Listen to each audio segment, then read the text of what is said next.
My name is Ray Menendez Lobo. Let me tell you about the deliberate neglect of West Miami-Dade County.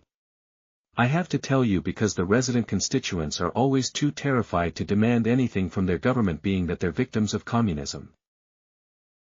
The disparity in infrastructure investment across Miami-Dade County is glaring.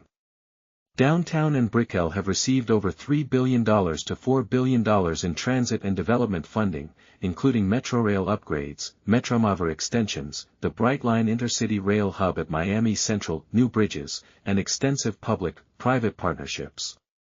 These zones are treated as flagship showcases for urban renewal, with multiple layers of transit access including rail, trolley, and pedestrian improvements. Miami Beach, despite resisting rail connectivity for years, has managed to secure over $600 million in planned upgrades to the MacArthur and Venetian causeways, all while continuing to delay the promised Baylink rail extension.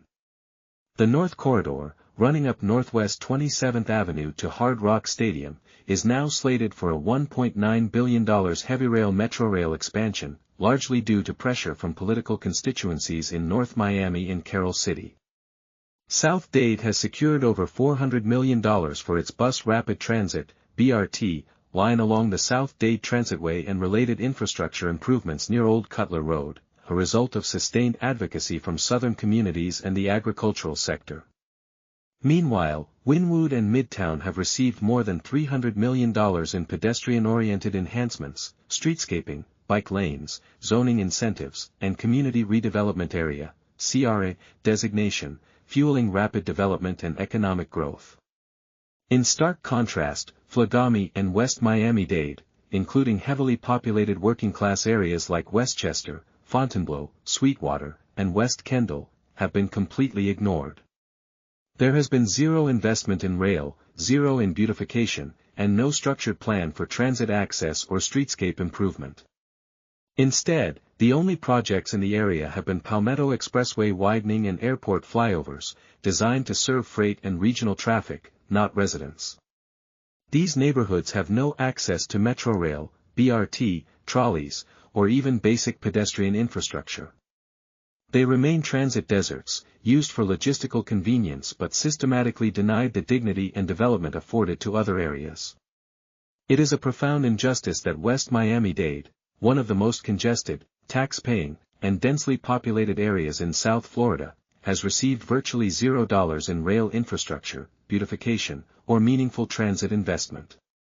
This is despite the fact that its residents have contributed for over 20 years to the half-penny sales tax explicitly sold to voters as a promise to bring rail west.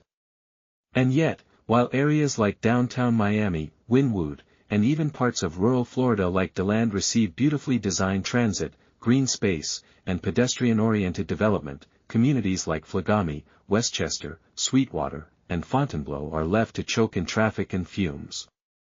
Why? The answer may lie in a dangerous and cynical political calculus. This area is overwhelmingly made up of Cuban Americans, Nicaraguans, and other immigrants who come from countries where the government was feared, not trusted.